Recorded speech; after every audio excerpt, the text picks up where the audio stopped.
Stitch by Sarah. I'm Sarah, and as you can probably guess, the Stitch bit refers to a sewing business that I am building up. It's been a wee while since I have been on social media and on YouTube, and so I wanted to use this vlog to give you a bit of an update as to where I've been and why I haven't been online. So there are three reasons. First reason is that I was successful in getting into the My Business Starter program through the CCS Disability Organisation in New Zealand. So this is a really great program. Ran for 9 weeks, and it covered everything from your business concept, naming.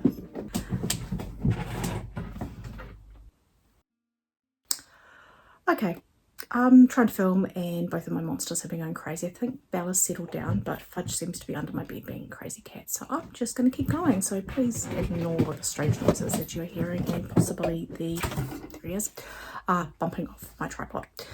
So the Business Starter program is a 9-week program, and it covers everything from your business concept, naming, branding, your elevator pitch, customers and target audience, your competition, your USP or unique selling point, how you're going to transact and actually have the mechanisms of your sales. And then we also covered marketing, finances, which was a really neat section to cover. Really awesome way of explaining it and understanding it through Selwyn. The team you need to have around you, and then the steps to realise your business. So for the elevator pitch, I came up with sewing fun into functional, one stitch at a time, because I felt it really summed up what it is that I am trying to achieve with Stitch by Sarah. I really want my products to work, but also for my customers to smile when they use them. I've also been using design for everyday resilience as a tagline in some of my marketing, because it ties together the resilience that I've needed to show while recovering from my health challenges, along with the resilience that I'm trying to build into all of my products. I'd love to hear what you think of both of these. Do you like my elevator pitch, and do you like my tagline? Do you think that they're an authentic way to describe what it is that I'm doing with Stitch by Sarah?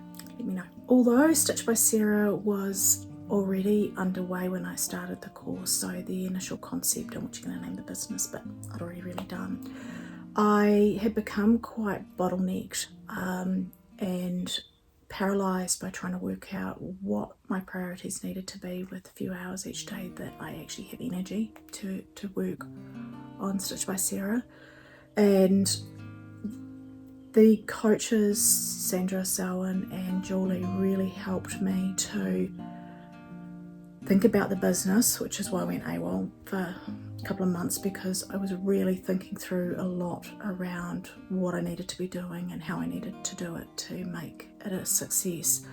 And from that I was able to start moving forward and to put some things in place, which is where number 2 and 3 come into play.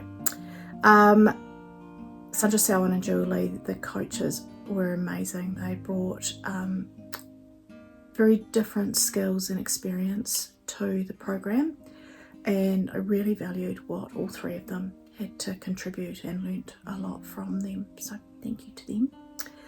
The other participants on the course were really supportive, and I gained so much confidence by their feedback and their support and their encouragement that I could achieve what I wanted to achieve with my business. Now that I have completed the My Business Starter course, I am able to join the Disability Network. So I have my first meeting this week, and I'm excited to join this group and have support from other people in a similar situation to me, where they're trying to rebuild their lives from having a disability. I will include down below links to the course. So this is the workbook that I got from it. So if you have a disability, please check it out and see whether or not you're eligible, because it really was an amazing experience for me. So reason 2 was because I had an opportunity with my Swim Scrunchies. So my Swim Scrunchies come in 3 sizes. So you have the Swim, which is a standard size. You have the Squad, which is designed to go up under swim caps for swimmers, or Squirt, which is designed for plaits or half up hairstyles, or for younger kids who don't have a huge amount of hair. Through a friend I was able to make contact with a swim school that operates out of a number of swimming pools in Auckland, and I knew I had the opportunity to reach out to this person, but I was absolutely terrified of putting myself out there and saying, hi, here are my products, what do you think? So with the encouragement from my coaches and fellow participants on the My Starter Business Starter course, I plucked up the courage and I emailed her and then sent some samples so she could try it out and get other people to try it out before I met with her. And then we had a meeting, and I was absolutely terrified going into the meeting, and she could not have been lovelier. She's just such a lovely, lovely, genuine person. I'm so grateful to have met her.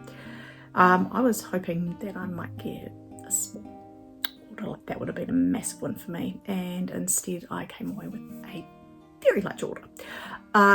So all of a sudden it was very much a case of how do I get nearly 400 scrunchies made.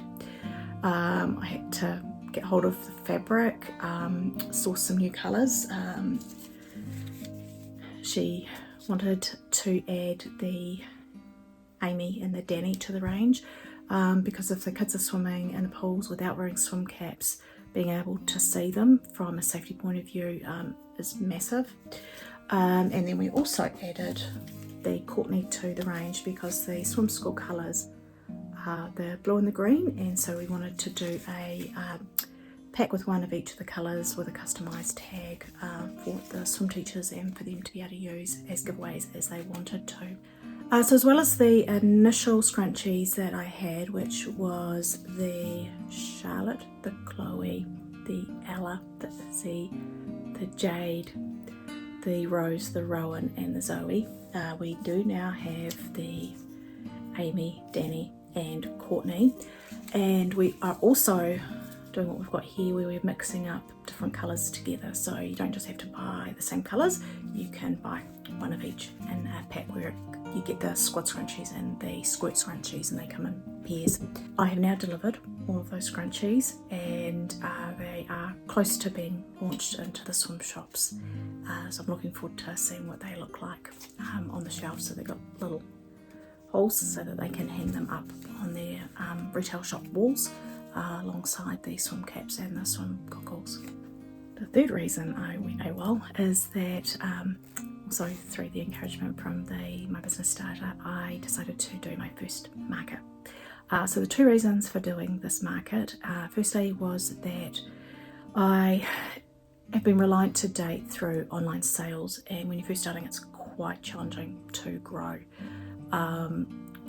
Social media would help, SEO, search engine optimization, has helped, but it's very much a case of me trying to build my brand up and get people more aware of it. So thought having presence in markets would help there.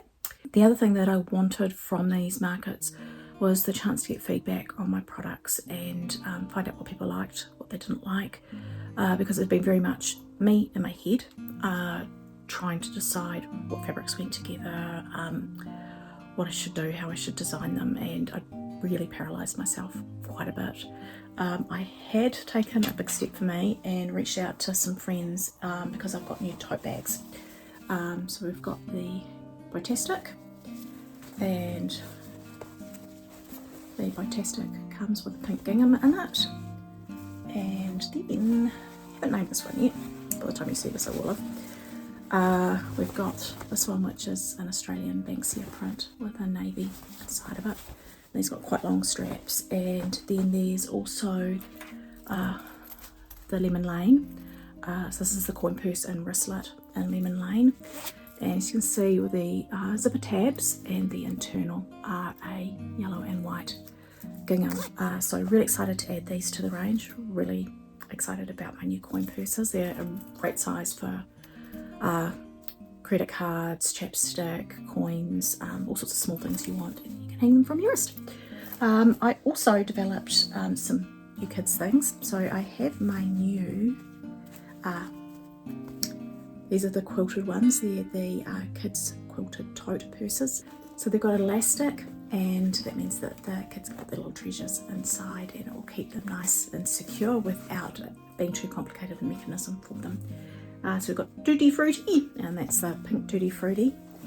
And then there's the Cupcake Sparkle, and this is purple and pink, and this one comes in lime green and pink. And at the moment there's also the coin purses and wristlets in the same fabric, so there will be more to come. I've got some other ideas in the works around what I want to do with those fabrics. As well as those, I've also added hair bows.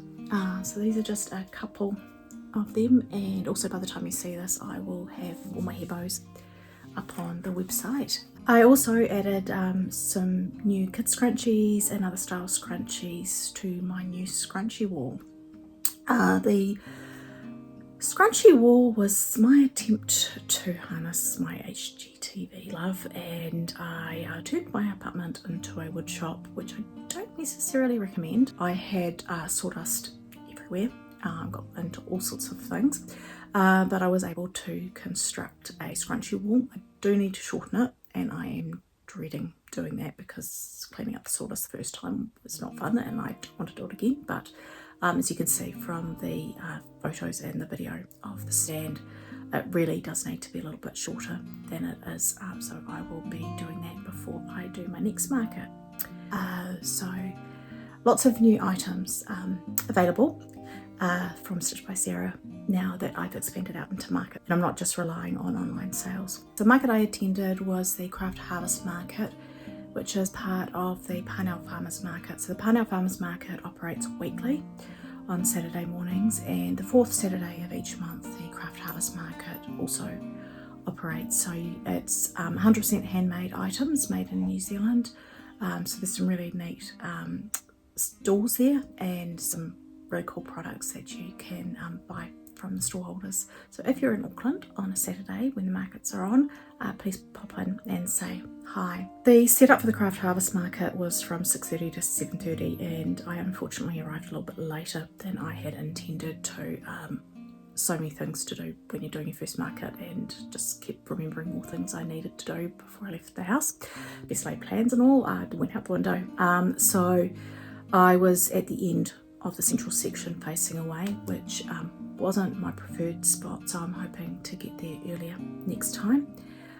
I was really happy with the stand and the setup that I had for the first time. As I mentioned, I will be shortening the scrunchie wall, and there are some ideas I have for how to improve the look and feel of my stand.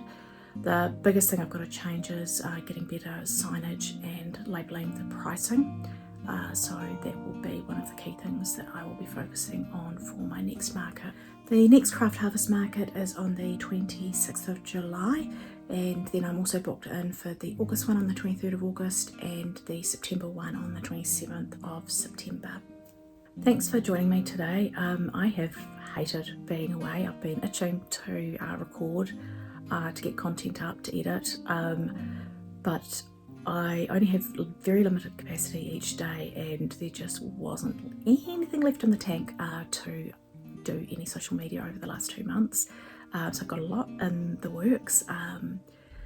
Miro board very full of sticky notes with ideas, and I've also got a heap that I have filmed and I haven't had a chance to edit up yet, so lots coming.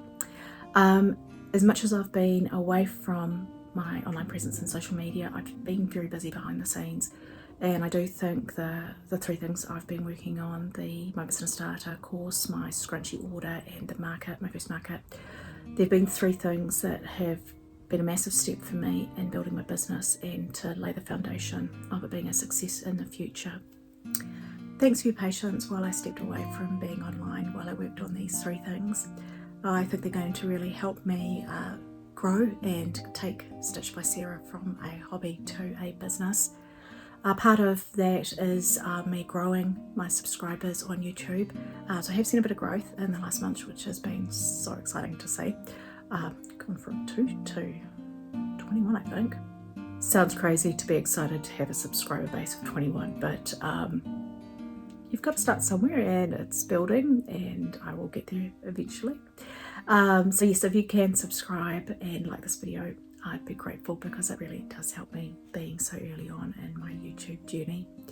Thanks again for being with me today. See you next time.